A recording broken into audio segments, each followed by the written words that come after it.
Kia ora, I'm Erica Wilkinson, and this is the Doc Sounds of Science podcast. Kia ora, ko Erica Wilkinson tēnei. He kōnei I purangi tēnei e pā ana ki ngā sounds of science. To celebrate summer in Aotearoa, we've put together a supercut of our favourite moments from recent episodes. Cue this up before you head off on a long drive or add it to your summer playlist. And for our Northern Hemisphere friends, maybe put it on as you cozy up with a cuppa. From cryptic species to sharks to seal reproduction, this supercut is packed to the brim with all the best bits from previous episodes. And if that's still not enough for you, each guest has a full-length episode well worth diving into the show archives for. First up is ecologist Jess Scrimger. Jess is one of the country's premier ecologists. She's worked with creatures big and small, and she is on a crusade to make us fall in love with the cryptic species of Aotearoa, the hard to see, hard to hear, or hard to find critters. We spoke to Jess for episode 18, a must listen if you ask us. Here she is. I personally am on a bit of a crusade to bring these cryptic species up in profile so that if you can see the effort that goes into the things people care for, like kiwi, like kakapo, and we could bring that to other species where people don't know they're there or they're hard to love, well, I'm here to tell you how lovable they are. And so my crusade is on. Begins now. It begins. So let's start. What is a cryptic species? Okay. So a cryptic species is a species that is hard to find. So they're not very obvious and not a lot of people know about them. So there's a bit of mystery around them, I think. It's either, so for instance, peka bats, they're only found at nighttime, so they're not visible. And when they do fly around, they use no sound. So the way they navigate is with this echolocation in a hearing range that humans can't pick up without a device. And so you could wander around the bush all you like and never know that right above you is all this life, all this activity happening. Or they're incredibly good at camouflaging themselves. So you can be in the bush going for a walk and not know that there is this really interesting bug sitting there, or a frog or a lizard. So cryptic species just hard to find and a bit of a challenge, really. But just as important as kakapo. Exactly. What are your favourites of the cryptics? Do you have some? If I had to think about a favourite, it's the one that catches you by surprise, I think. So this is something that I really like about cryptic species. So if I go back to that snail, Wainuia clarki, it's the size of a 50-cent piece and it's brown. Like it's a devil of a thing to find in leaf litter. You really have to work for it. And they hide from you and it sits there. But when they eventually decide to poke a head out, they're just this radiant purple colour that completely catches you by surprise. And that's the kind of stuff that really connects you to it. And one of my other favourites that has a similar effect, talking about purple, is the peripatus. Now, the peripatus is something that hides from you and you kind of stumble across them.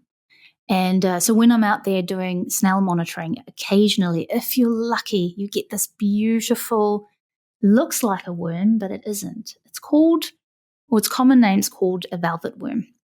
But what's amazing about it is that it is unchanged for the last 500 million years.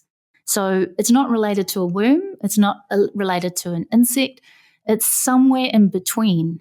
And they reckon it's going to be in the same clade as like tardigrades, which are the little water bears that, are indestructible, can exist in space kind of thing.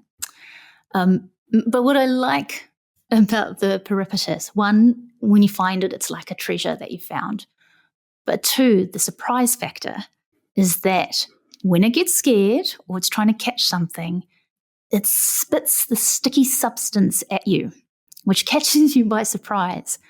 So I think when it comes to choosing a favourite, it's really hard to. They've all got these amazing qualities, but I have a particular fondness for those that kind of catch you by surprise. The species we're chatting about next will hopefully not catch you by surprise this summer, Renowned shark expert Clinton Duffy joined us for episode 17. His episode has proven to be a favourite among listeners. Here, Clinton shares his niche shark knowledge along with some pretty incredible on-the-job stories. In the following clip, Clinton gives us a run-through of shark reproduction, which is so amazing and varied it could have come from a sci-fi writer's brain. Can we talk about shark reproduction? I understand it's extremely varied and sometimes not so kind. Can you tell us about it? Yeah, I mean, one of the simplest forms of shark reproduction involves egg laying, and that's a relatively small number of sharks lay eggs. Most of the skates lay eggs, but the stingrays and majority of sharks give birth to live young, things like dogfishes, which retain the eggs inside the female, and the eggs actually hatch inside the female, and then the young live off the yolk sac, to other ones where they hatch out inside the uterus. The mother produces, I think, a material called uterine milk, which the embryo drinks. And then in extreme cases, the females produce eggs, which the developing embryos eat throughout their development. And at the very, very far end of that extreme, the two largest embryos in the uterus eat all the siblings. So that in those species, and it's a fairly small number, it's really mainly the grey nurse shark and the deep water nurse shark, female only gives birth to a maximum of 2 young at a time. And then you move up the ladder to things like the whaler sharks. They have a placenta, so the developing embryo has a placenta just like a mammalian one. It's derived from different tissues, but it's very, very similar to a mammalian placenta. Amazing. And is it true that in great whites they need to swim away from the mother as soon as they come out? So it's thought in most species of sharks, the females stop feeding while they're giving birth, so they don't inadvertently eat their young. Females tend to return to the area that they were born in to give birth, and then they leave those areas as well. So those areas may become sort of habitually used nursery areas. Some sharks actually breed over a very large area, but many use these habitual nursery areas that they return to every 2 or 3 years to give birth, and then they leave them, and that provides an extra layer of protection for the developing young, so you don't have large adult sharks mooching around that may eat you. Next up, we have Jack Mace from episode 16. There aren't many jobs with us that Jack hasn't turned his hand to. Remote island ranger, species monitor, trapper, hunter, ranger trainer, systems designer, operations manager, you name it, Jack has probably done it. He's deeply passionate about conservation and has accumulated a lot of great stories. He has a particular love for the Chatham Islands, and in the following clip, he gives us some examples of why. And what's something that you tell other people to blow their minds? What's the kind of thing that you tell people that aren't conservationists, maybe? So first is that on the Chatham Islands, people use daisies for firewood and for fence posts. So the largest tree on the island is called Aotearoa in Te Reo Māori, or Hakapiti in Moriori, and it's actually a daisy. It's this incredible tree. So it grows up, gets blown over in a storm, it'll plunge back under the ground and pop up again with another trunk. And it'll grow about as big as a kānuka or a young Wellington bahutakawa. And so as a result, you can use it for firewood, you can use it for fence posts, but actually it's a daisy. Amazing. And it's not threatened? No, it incredibly like tenacious. Well. The one problem they have on the Chathams is historically it was very, very heavily cleared. And so as a result, a lot of the forest is gone. But when you travel over there, you will see Aotearoa or Hakapiti out in the paddocks and around the houses. And they love them over there. They're great trees. It's pretty cool. Can you tell us a bit about what you've told me before about the Chatham Islands and how diverse the characteristics are over there? Oh, mate, the Chathams is just this amazing place. Like so much of our threatened species diversity is there. It's kind of like the Chathams is for New Zealand, what New Zealand is for the rest of the world. Everything's different. Everything's just kind of weird. So not only have you got these tree-sized daisies, but it's like all of the birds are just that little bit bigger. Probably the coolest or the most visible demonstration of this, though, is a bird called the pārea, which we'd know as a kukupā or a kereru, a wood pigeon. So the Chathams have their own endemic one that's only on the Chathams, almost went extinct as well. In fact, I think at one point it was down to about 45 birds left. And these things are mega. Like The scientists will say they're 20% larger than a kiriru, but they look twice as big, and they sit on the ground. So these are like the native cows. They graze the grass. And there's one corner on the road in the south of the main Chatham Island where if you come around the corner, you have to slow down because on the other side of the corner, quite often there'll be a flock of these big pārea just sitting in the road and they waddle off slowly, flap lazily over to graze on the grass. The other interesting fact is that New Zealand has the largest stinging nettle in the world. And when I say largest, again, this is the size of a tree, like the size of an apple tree. Probably every hunter in New Zealand will know this species from travelling around in the river valleys, but they're massive and they have these big jagged nettles. You think about a nettle and you know they're covered in these little bristly hairs, but this one's you can see very clearly and they stab you just like a hypodermic needle. You know you've found this plant because you'll feel a sudden jabbing pain in your arm like someone stabbed you, and for 2 or 3 days you'll be numb and itchy. From a hunter's perspective, these are horrible trees because you're walking around, you don't want to stumble in and get stuck in a grove of them. They have killed people in the past. People have had allergic reactions and heart attacks from being really severely stung. But then what's cool about them is these are also where our native admiral butterflies live and where they breed and lay their eggs and what they feed on. So again, this fierce species, its Latin name, Urtica ferox, the ferocious nettle, but then inside it, some of our most fragile and beautiful species. Our next guest works with another beautiful species, the magnificent kodu. Hannah Harris hails from the stunning Northland region.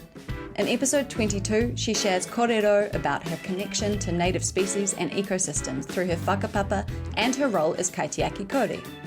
Here she is, talking about how we can help protect kōri from the notorious pathogen threatening our forests. So, Hannah, just listening to you, it makes me so frustrated that we've treated kōri so badly. Yeah, I guess I'm kind of the same. I feel a bit frustrated.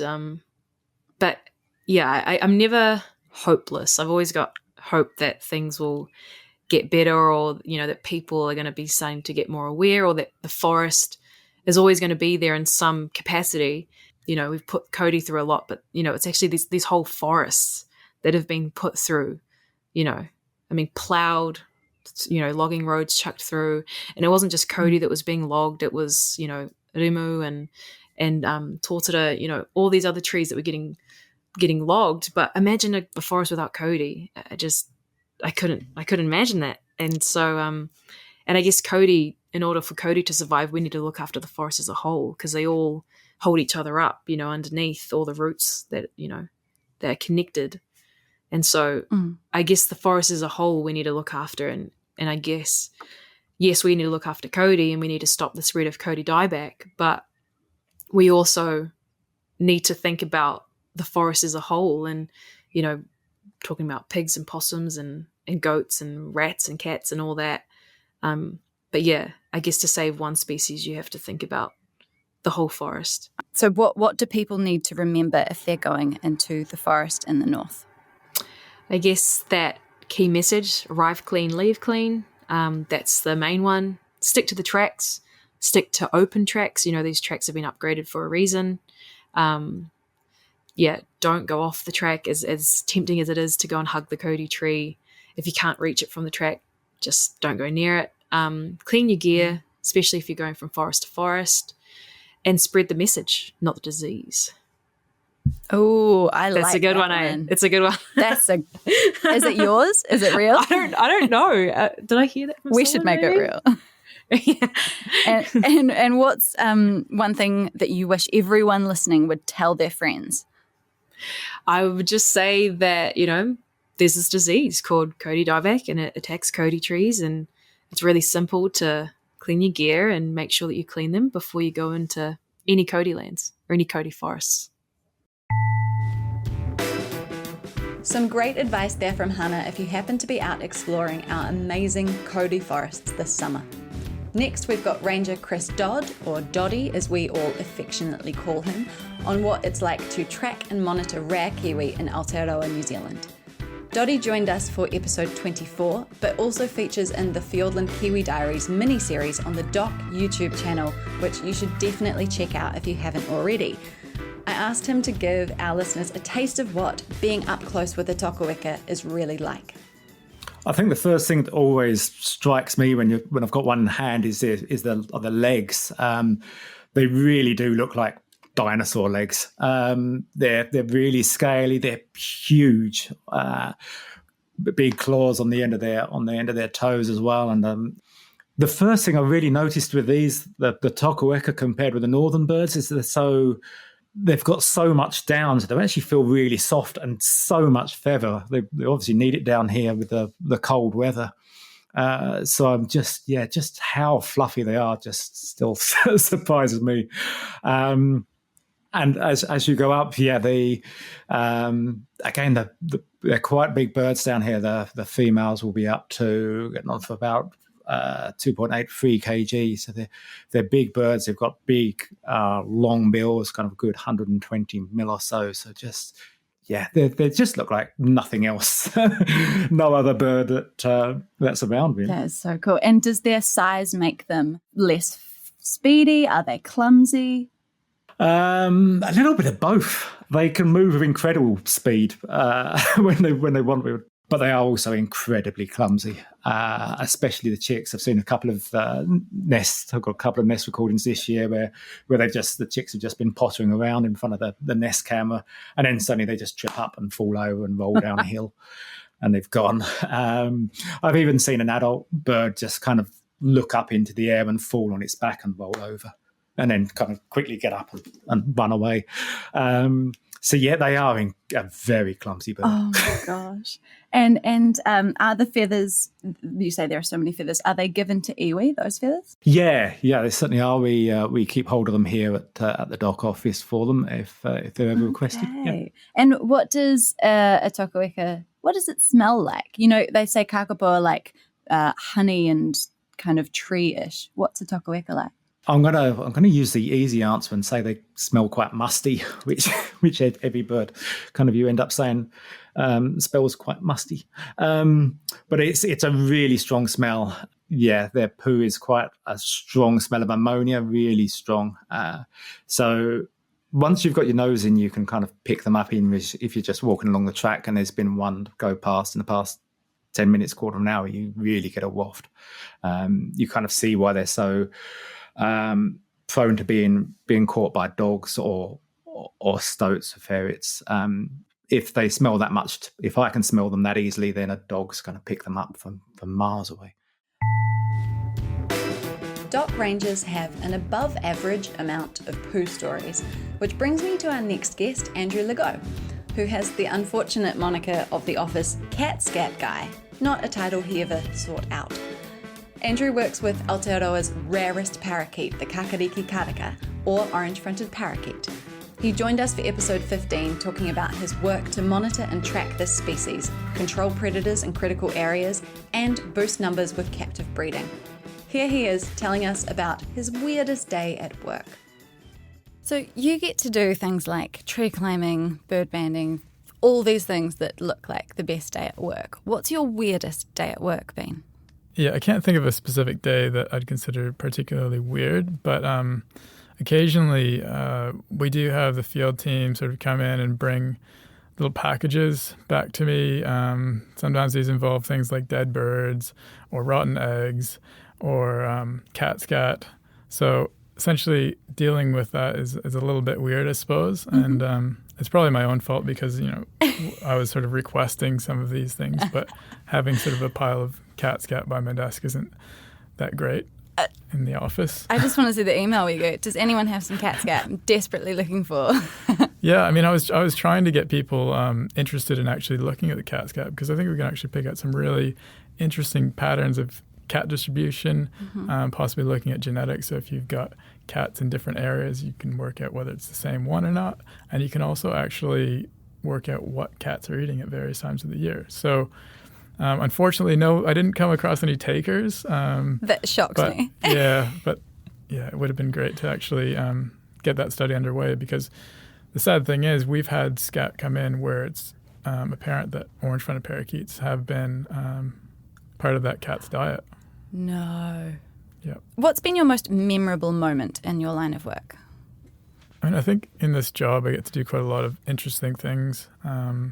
I've got memories of like flying over Fjordland and seeing like the landscape there with waterfalls and, you know, wild forests and hidden valleys and that. But also, you know, tree climbing is a great experience. You're up in the canopy and you can sort of just look out over these valleys, and it's pretty amazing to be able to do that as part of your work. But I guess if I think back to sort of when I first started, I have a pretty good memory of the first nest that I found. And that was actually during the first week when I started with Doc. So it was pretty amazing to be able to locate a nest of a critically endangered species. And during that year, actually, I think we'd only found 2 up to that point. And yeah, so I remember sort of trying to track this bird back to a nest, and essentially it just flew into a tree and disappeared, and I wasn't actually sure what was going on, but I was patient with it and I had to actually come back the next day and track it down again. And sure enough, I noticed that there was a bird flying in, and it went straight into a hollow. And that nest was actually a pretty important find, because that pair went on to have a second nest, which was something that we harvested or collected the eggs from. And it was the very last clutch that came out of the Horden. So it was actually pretty important that we found that, and we were able to get those genetics out before they disappeared forever. And you found that in your first week? Yeah. That's amazing. Yeah, it was a pretty cool feeling. Next up, we have Aotearoa Gilling, an academic specialising in Te Tiritiri o Waitangi and an experienced treaty ranger. She is passionate about education, and her episode contains a wealth of expertise about nature and being a good treaty partner. Aotearoa talks about how our conservation past intersects with both our present and our future, and how our treaty commitments need to be at the heart of this. She also happens to be a super fan of all creatures great and small in the Rangatahi Molesworth Recreation Reserve. That is her happy place, and here is what she had to say about it. It is a place I'm incredibly fond of. One of my colleagues in Nelson, after I first went there, looked at me and said, "Oh, look, you're falling in love." And he was absolutely right. I have most definitely fallen in love with Rangatahi Molesworth. Actually, a favourite memory was a Christmas time memory from this year. And it's just one of those, once again, it's one of those moments of wonder. I was just driving back from doing something up at Sedgemere, which is one part of the reserve, and we came across these 3 men halfway up a scree slope, and they had a camera. I thought, oh, I bet that's interesting. Let's stop and find out. So we pulled up and wound the window down and called one over. He looked slightly panicked. I was like, "Oh, you look like you're doing something interesting there. What's going on?" And what they were doing was that they were photographing something called a pen wiper. And a pen wiper is this amazing fleshy kind of, I think they call it a fleshy herb. It looks like it should be part of the succulent family, but it's not really. It's one of those incredible plants that you only get to see every 2 to 3 years. It lives on scree slopes, and the botanists, I think, call it a transient plant because it's not always in the same place. They take quite a long time to mature, which could be the reason you only see them every 2 or 3 years. And they have a really distinctive, highly fragrant flower. But the best bit is why they're called a pen wiper. So they were named after the strange contraptions that Victorian England made to wipe their quill pens on, which was essentially a bunch of rags tied around a stick.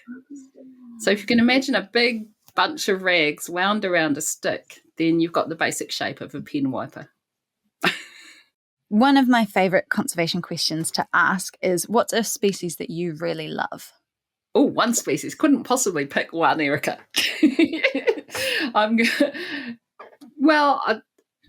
Let's see. Actually, my story about the species that I really care about, or 2 of them anyway, starts back at Aotearoa Marae in Golden Bay. So there's the whare there, Te Ao Marama. The house was the decoration of it was overseen by Robin Slow, who's a wonderful local artist and part of the Marae whānau. And some of the images that he depicted there really got me curious. So one of the images that occurs in some of the panels are something known as the Clifton spiders. Basically, it's an albino spider that's blind and the size of a dinner plate. I've always wanted to see one. I really have. I've spent a lot of time clambering around looking for them, and I've only ever seen their spider webs. So they have to go on my list. And another one that I saw for the first time illustrated on the walls of Te Ao Marama was the Poella Fanta snail. Now, I have actually seen them. And I just think they're the most beautiful things with those burnished brown shells. And I'd have to admit that I quite like the notion that they're carnivorous and that they eat worms by sucking them up a bit like we eat pasta. Of course, I've got a bird on my list as well. Go on then. It's the tarapirohi, or the black-fronted tern. And I got to know them on Rangitahi Molesworth, or the Molesworth Recreation Reserve. Okay. And I think what appeals to me most about them is it's actually the way they look. It's a very shallow reason, but they've got these little black skull caps that remind me of World War I flying caps. And so that's that's the kind of marker I use to identify them. So the one bird that I'm absolutely, definitely sure I've got right. So I look for the little grey feathers and the little black skull cap. Next up, marine biologist Laura Boren dives into her favourite topic, seals, and shares some on-the-job stories about this mischievous species. Laura was on the front lines saving marine species in the wake of the Rena oil spill. She has recently been working to develop pup shelters, and she's extremely passionate about responsible dog ownership in areas with marine wildlife. Here she is in episode 23 when we asked her to give us her best seal fact. With fur seals and sea lions as well, they've got a really interesting lactation and gestation period. So when a female comes ashore and gives birth, she has her pup, and about a week later, she actually remates with male holding the territory. And then she'll start to alternate between going to sea to feed and coming back on shore to nurse her pup. The interesting thing is that the egg doesn't implant straight away. It stays in stasis, and then about 3 months later, it will actually implant, and her new fetus will start developing. So their gestation period is similar to humans at 9 months, even though she's remated a week after, or a week to 10 days after giving birth to the last pup.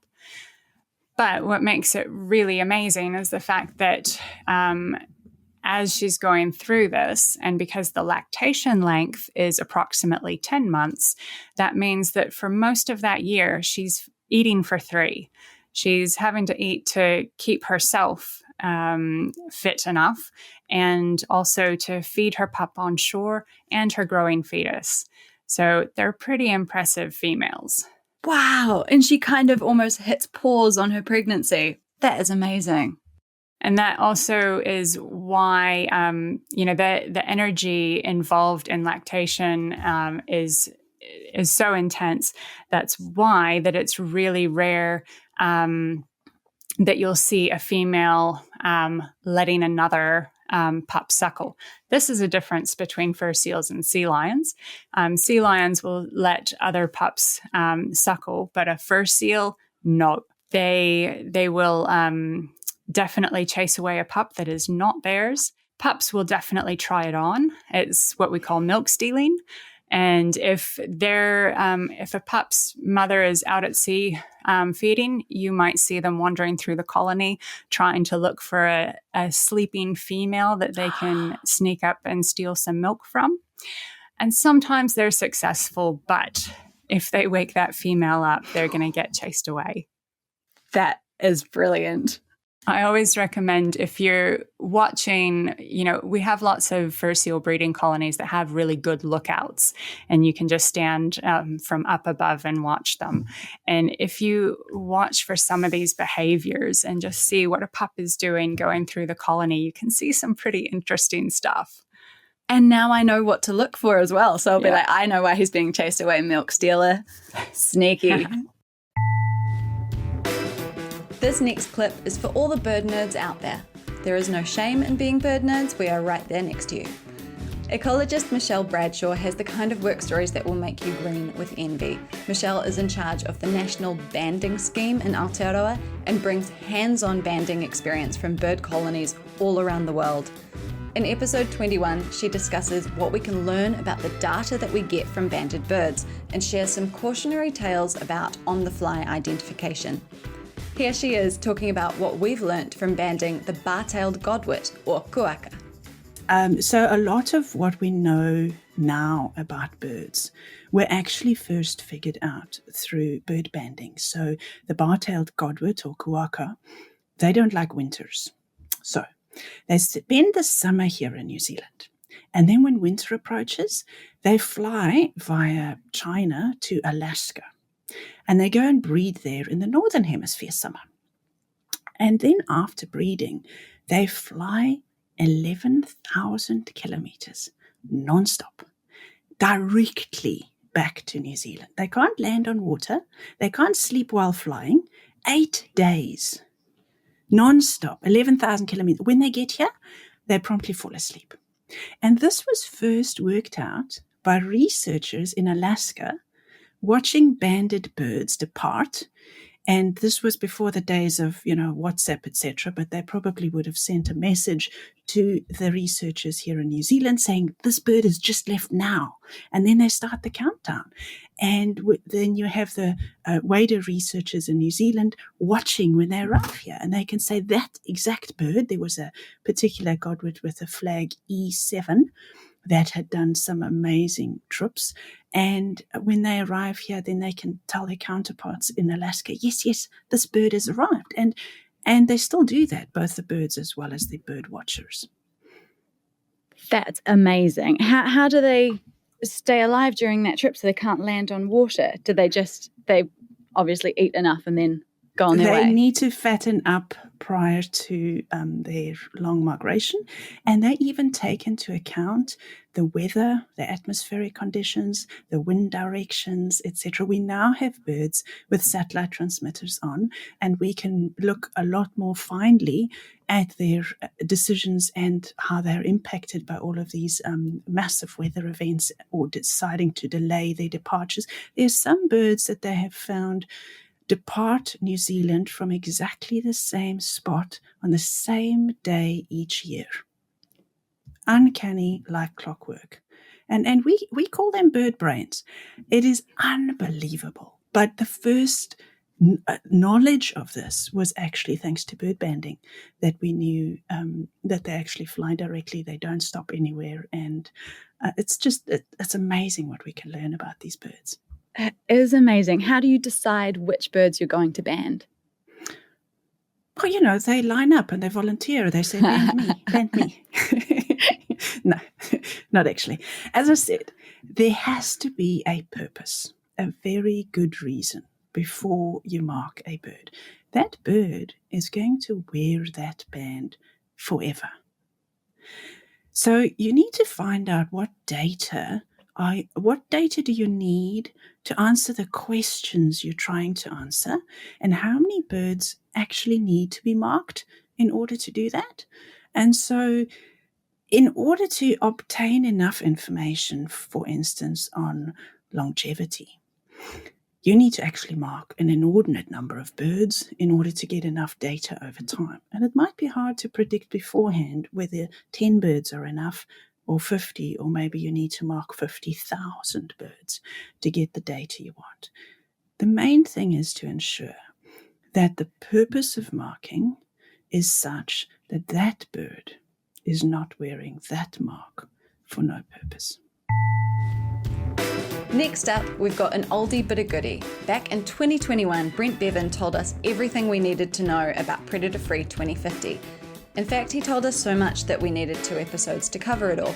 Brent is an expert on predator control and has decades of hands-on field experience. He has herded sea lions, he's been hounded by kiwi, and he's caught mohua in his socks. Here he is in episode 13 explaining exactly how that situation panned out.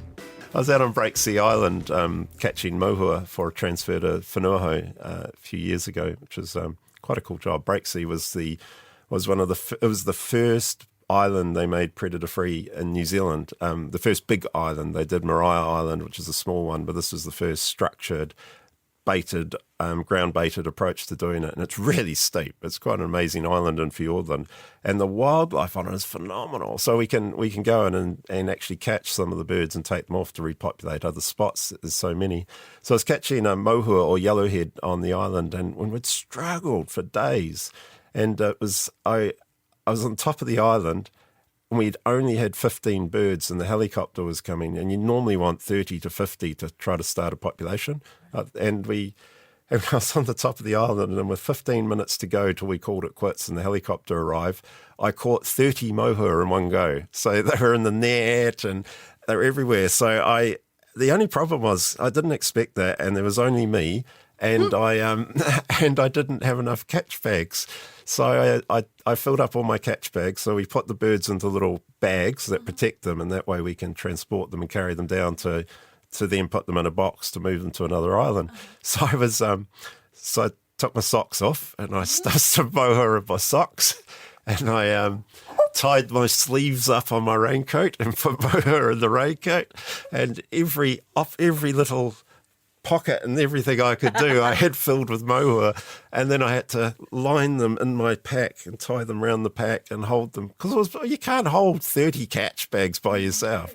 So I had everything lined up, and then the radio wasn't working because the island's so steep you couldn't connect across it. So the helicopter had come in by this point, and they were all down there, and I'm desperately stuffing all these birds in bags and folding the net up, they not help shooing other birds away. Go away!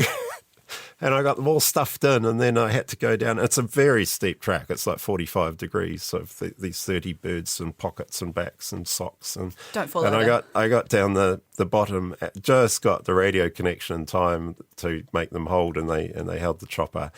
We got them all out, banded them, put them in the boxes, and, it was about 30, 40 minutes later than anticipated, but then we got them all away, and we had a good population. And they successfully started a new population? We successfully started a new population on Whanuaho. So Whanuaho or Codfish Islands, where all the kakapo are. Another site where, you get rid of predators, you can have kakapo and more wildlife. And harder things to like stuff in your jacket. They are a bit harder to stuff in your jacket, but I'd give it a go. Wow. I'm sure people will. Is there a single most important takeaway that you want people to understand about Predator Free? Yes. Predator Free 2050, or removing these predators, is our responsibility, and our responsibility for our kids. We live in this country, and the only way to save our wildlife, the things that make us unique and make us who we are as New Zealanders, our kiwi, our whio, all those birds we see every day on banknotes and that, but not in the wild.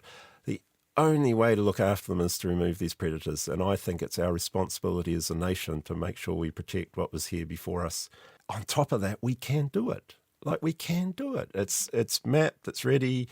If we all buy into it and we all take our own actions towards it, and we act like a team of 5 million, then we will knock this one off, and it will be one of the greatest things we ever look back on in our history and say, gosh, what an amazing event we did as a group of people. And it'll be a day where I'll be able to sit with my kids and feel very proud of what we did as a nation.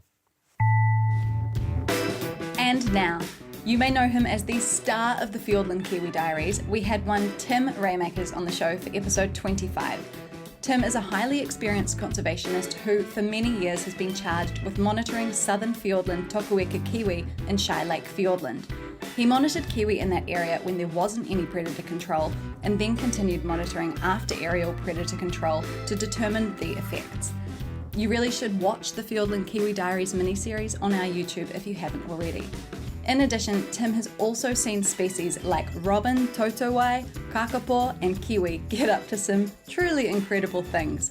Listen for yourself. There's lots of times that I've been sitting on a mountaintop, having a cup of tea and looking around and thinking, wow, I can't believe that I get to do this. This is wonderful. I think one time that really stood out to me was when I was volunteering, actually. I had my first paid contract with Doc at that point, but I did a couple of weeks volunteering with the Kakapo recovery program on Whenua down off Aotearoa. And my job was to hang out near a kakapo nest at night and basically make sure that everything sort of went to plan and that chick was staying healthy and getting fed as it should. And I was had to go down to the nest when the mother was away so that I wouldn't be disturbing her. But at one point, as I was sort of retreating, she kind of beat me to the punch and came back a little bit. And so I just sort of stood back and stood still and got my first ever view of a kakapo, which was just a pretty priceless moment. You know, this incredibly kind of vivid green and just so different. And, just very quiet, just creeping along. It was a very kind of, it felt like a very intimate moment to me. And yeah, that was just like, oh, I'm living the dream here. That's kind of where I wanted to be. And here I am doing it. Wow. Wow, and such a humbling moment, I imagine. Just going, that's the thing we're saving. That's pretty cool. Any particular memorable moments in the field, other than that, perhaps to do with kiwi? Yeah, there's a couple that stick out. There was one situation that I had at Shy Lake, which was quite unexpected and a little bit strange, where I was tracking this chick. Our job there is to find out what happens to chicks. Do they survive? Do they not? So they've got a little radio transmitter on, and I was tracking this chick, and I found it in a place that I didn't really expect to find it outside of its home territory. But as I was tracking it, I was getting a bit of interference on the little receiver that we use, and I thought, I think there's another bird around here somewhere. And when I actually found it, I was pleased to see that it was safe and sound in a little hole under a log.